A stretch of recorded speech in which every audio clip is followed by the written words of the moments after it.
এটা হচ্ছে মানুষের চাহিদা। আলাইহি তাওয়াক্কালনা, ভরসা করতে হবে কার উপর? আল্লাহ তাআলার উপর। আল্লাহ যাকে যে অবস্থায় রেখেছে, মানুষ যখন উপরের দিকে তাকাবে তখন সে হতাশ হবে, কেউ আমার চাইতে ভালো আছে, আমি কিভাবে ওরকম হতে পারি। আল্লাহ রাসূল বলছে তুমি নিচের দিকে তাকাও, তুমি তোমার নিচে তাকাও, আমার চাইতে খারাপ কে আছে। ওই যে একদিন বলেছিলাম না যে শেখ সাদী হচ্ছেন উনি একজন বিখ্যাত কবি, তো উনি মনে মনে কল্পনা করছেন উনি এক কবি, কিন্তু ওনার জুতা কেনার টাকা নেই, এই জন্য খালি পায়ে হাঁটছে। তো মনে মনে ভাবছেন যে আমি এত বড় কবি অথচ আমার জুতা কেনার টাকা নেই। সে মনে মনে একটু আক্ষেপ করছে যে আল্লাহ আমাকে এত গরিব বানিয়েছে যে আমার জুতাই পর্যন্ত কিনতে পারছে না। সে দরজা থেকে বের হয়ে দেখছে একজন লোক যাচ্ছে যার দুইটা পা নাই, সে আবার ঘরে গিয়ে সিজদায় পড়ে গেছে।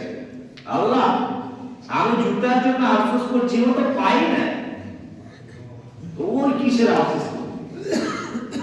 তুই নিচের দিকে তাকান যে আমার ছেলে খারাপ কে আছে, তাহলে আল্লাহ শুকরিয়া আদায় করতে পারবে। আর যদি উপরের দিকে তাকান আল্লাহ ওকে এত বেশি দিবি, আমাকে তো কিছুই দাও। আল্লাহর নিয়ামত যদি গণনা করতে যান এটা কখনো শেষ করা যাবে না। আপনি এখানে সুস্থ শরীর নিয়ে বসে আছেন, এই সময় রাস্তায় মেডিকেলে যেয়ে দেখবেন কত মানুষ কাতরাচ্ছে, কত মানুষ অসুস্থ হয়ে আছে। আল্লাহ আপনাকে নিজে সুস্থ রেখেছেন, এটা তো সবচেয়ে বড় নিয়ামত। এর চেয়ে বড় নিয়ামত আর কি আছে? অথচ সেই আল্লাহকে স্মরণ করার সময় আমাদের হয় না। সেই আল্লাহর পথে যারা চলে তাদেরকে আমরা উপহাস করি, এরা পাগল, এদের মাথা ঠিক নাই, কিসের পিছনে এরা দৌড়াচ্ছে। আল্লাহ রাসূল যিনি মানুষকে ডাকতেন বিনা স্বার্থে, অথচ সেই রাসূলের মৃত্যু কামনা করছে মানুষ। যিনি বিনা স্বার্থে মানুষের আযাব থেকে বাঁচার জন্য প্রচেষ্টা চালাচ্ছেন প্রাণপণ, কাফেররা বলছেন যে তোমার মৃত্যু হোক, তাকে জাদু করা হচ্ছে, তাকে বিস্মান করার চেষ্টা করা হচ্ছে, তাকে মৃত্যু দণ্ড দেওয়া হচ্ছে, তার মাথার জন্য পুরস্কার ঘোষণা করা হচ্ছে। যে রাসূলের মাথায় দেবে তাকে 100 উট দেওয়া হবে। আপনারা গোল টেবিল করে এটা করছে, দেশ থেকে বিতাড়িত করে দিচ্ছে।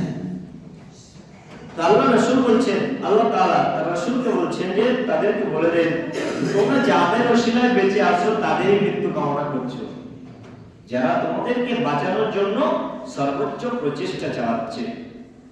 আল্লাহ তাআলা বলছেন যে বলুন তিনি হচ্ছেন রহমান আমান্না বিহি। তোমরা হয়তো ভাবছো যে যারা ঈমান আনলো তাদের অবস্থা তো দেখছি আগের চেয়ে খারাপ হয়ে গেছে, তাদের প্রতি জুলুম করা হচ্ছে, এতগুলো নির্যাতন করা হচ্ছে, কেউ তো তাদেরকে রক্ষা করতে আসছে না, কেউ কোনো কথাই বলছে না, এদের হত্যার কোনো বিচার হচ্ছে না, এদেরকে মারা হচ্ছে, কোনো মামলা হচ্ছে না।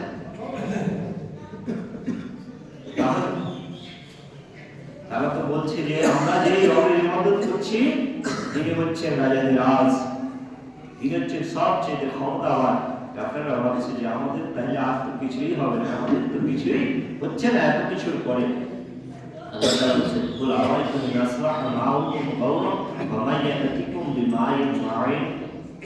হে রাসূল আপনি তাদেরকে বলেন যদি তোমাদের কূপগুলো শুকিয়ে যায়, যেখান থেকে তোমরা পানি পান করো এর স্তর যদি আরো নিচে চলে যায়, ফামাইয়াতিকুম বিমাইন মাইন, এমন কোন রব আছে যে তোমাদেরকে